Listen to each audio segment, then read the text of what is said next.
So most people would think that you can't build muscle when you're cutting. However, that's not entirely true, and I want to challenge that. So in today's video, I'm going to be breaking down or giving you an outline on how you can actually balance fat loss, cutting, with maintenance of muscle and even building muscle too. Now, I'll keep it real. I'm not gonna BS you. This is gonna apply to a certain category of people. It's not gonna apply to everyone because obviously, most things are situational.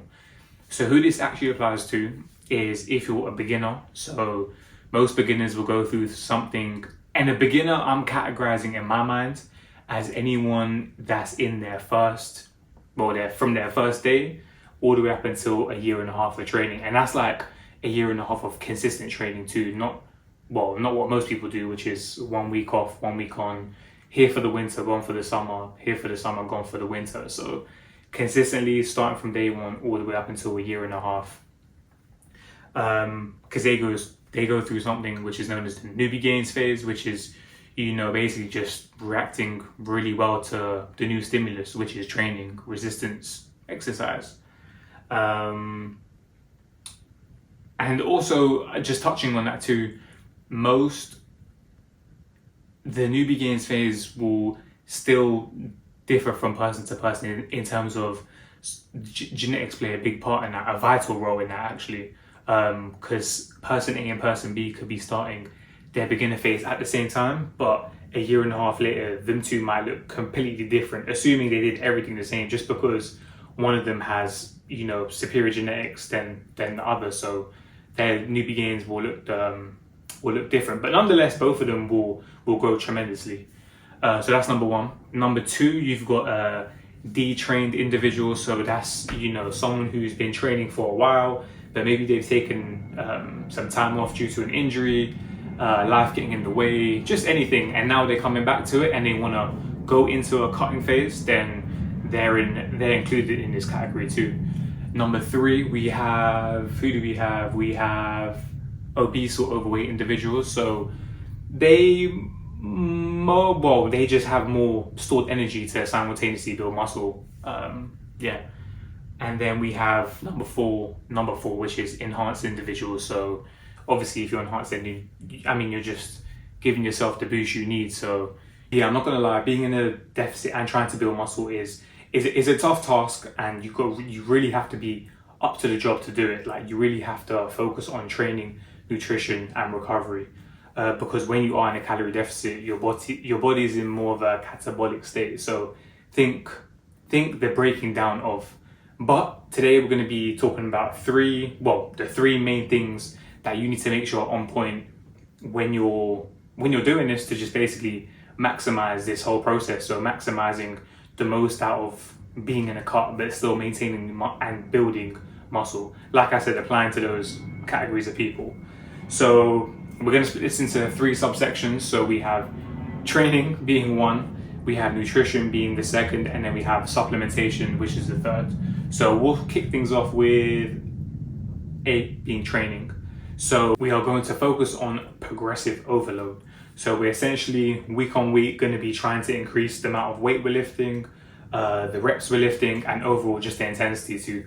Obviously there's a whole bunch of things you can progressively overload, but just trying to keep it simple. So the weight, reps, and intensity should kind of all be going up.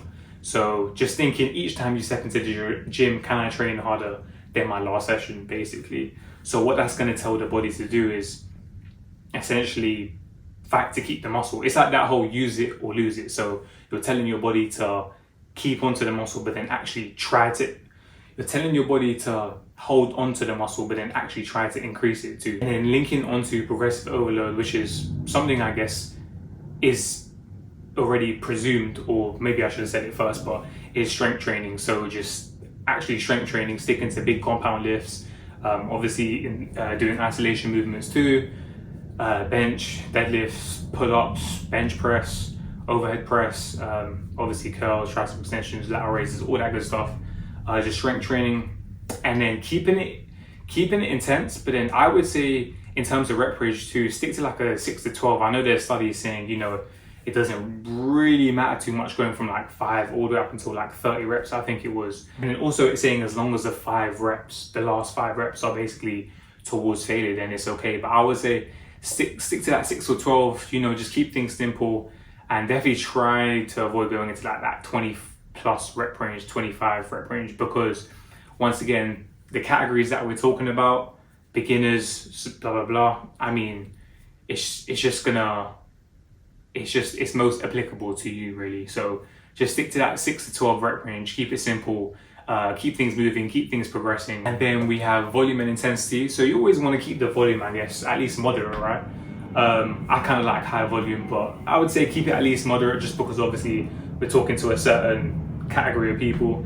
Keep it moderate, but keep the volume, keep the intensity high. Like the intensity's always got to be there. Obviously, some days might not be great days in terms of how you're feeling. You might be tired, but definitely try your best to just keep that intensity there. So for the most part, let's say you're training for an hour, you're doing 3 sets. I would recommend at least 3 to 4 sets per exercise. Let's say you're doing 3 sets. I would say always building up that intensity in terms of, can I get that last set of every exercise to 1 rep shy of failure, or even, for me personally, I would say 2 failure. Can I do that? Yeah. And then the next part would be recovery and rest. So me personally, I mean, when I first started this, and I was going 6 days straight and then taking a rest day, sometimes not even. But now for me, every 3 days I'm taking a day off. Like for me doing that like 4th day, I could get it done, just because. But realistically, I understand my body, and I know when I'm pushing myself. Obviously, so I might slack off for certain weeks or whatever, but when I'm like on it and I'm pushing for those 3 days, I need that 4th day off as a rest day, just to do some active rest. Maybe just take that whole day off and then just come back on. So right now my split is 3 days on, 1 day off. That works well for me at my schedule. But yeah, can we recover? Can we rest? Can we include a rest day in and around that schedule? Let's say even if it's 2 days on, 1 day off, whatever kind of fits your schedule. So you've got to kind of think about that for yourself. Like if you're working 5 days a week, can you make the most out of the weekend? Maybe take 2 days onto the weekend when you're a bit more rested, and then maybe take like 1 or 2 days during the week where you're busy at work, and just use that as a rest day maybe. And then obviously the importance of sleep too. I'm not going to go too much into that, but can we get that 7 to 9, I want to say? Obviously that's a luxury for many people, but I'm going to say 7. Can we get 7 hours of sleep? If we're getting less than that, can we focus on the quality of the sleep? So if I'm only getting 5-6 hours, can I make that 5-6 hours quality? Maybe taking a magnesium supplement at night time, just doing things around that, avoiding your phone half an hour to an hour before bed, all that good stuff. I won't get onto that too much. But yeah, and then next we have nutrition. So nutrition. So obviously we're in a calorie deficit. We're going to be missing some things, but I'm going to talk about supplements later. But we're in a calorie deficit. We're chopping our calories a little bit. Ideally, you don't want to be in the biggest deficit, because obviously the bigger the deficit is, coming back to that whole catabolic thing. So the bigger the deficit is, the more chance, or the more you're going to hinder you might get accelerated fat loss. So it's kind of like finding that middle ground, because the bigger your calorie deficit is, the more chance that you have of losing your muscle. So essentially a smaller deficit would be better to still drop fat, but then maintain and even potentially build that muscle too. So yeah, consider that when you're thinking about your calorie deficit. And then just going on from that, your protein intake. So we need that protein. So can we get at least 1 gram per pound of body weight? So if you're 170 pounds, can you get 170 grams per day? And then linking onto that too, the timing of that, can we spread it out? So instead of getting it all in one sitting, can we spread it out over 4 meals, let's say 3 to 4 meals? Can we do that? And evenly spread too, so not just 10 grams here and then 140 grams there. Can we spread it out 40 grams each meal, something like that? And just because we spoke about protein too, touching on carbs and fats, can we ensure we get optimal fats too, just to keep hormone levels, testosterone levels if you're a guy, just keep them stable, and then carbs just to ensure you have proper fuel for your workout too, because that is the main source for your workout. So don't be going too shy on those. You have training strategies, nutrition, and then from nutrition we're going to lead on to supplementation. So creatine is a good one. Creatine can help maintain muscle while on the cut, and improve your performance overall. Just keeping it simple can improve your performance. And then maybe even if you're looking for like that 5% edge, maybe investing in some BCAAs, EAAs. I don't know, maybe you're doing some fasted cardio, maybe you're doing a fasted workout, that can help just in terms of muscle retention. So maybe looking into some quality BCAAs, EAAs.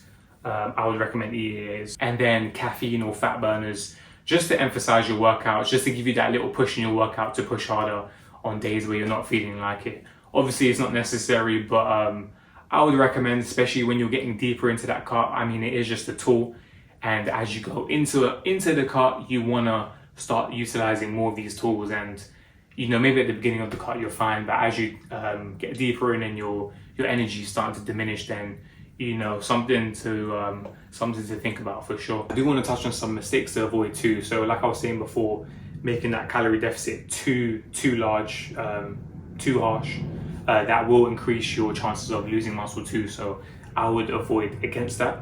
I would start by saying, let's say your calories is 3,000 right now for maintenance. I would take 10% of that, so 300, and then just subtract it, so 2,700, and I would start from there. And see how that goes week on week. And then neglecting strength too, so just focusing on cardio or super high reps.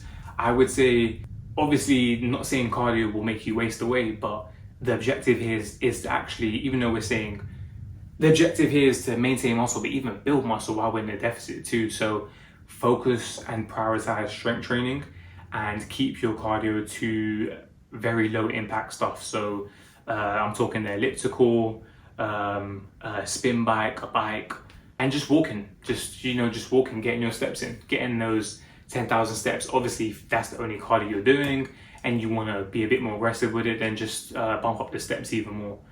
But yeah, keep it low impact, I would say, for the cardio, and try and focus on the strength training. And then another mistake would be to actually avoid overtraining, so overdoing it and not including, because most people a lot of people actually overestimate the whole rest and recovery process. Even though that's the boring part and not the sexy part, it's the part that actually, it's the part where things actually happen.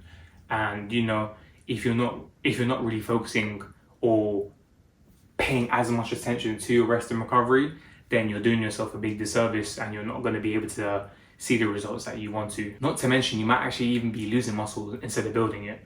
So keep that in mind too. Just to recap and summarize the important points. So you want to be in a slight calorie deficit.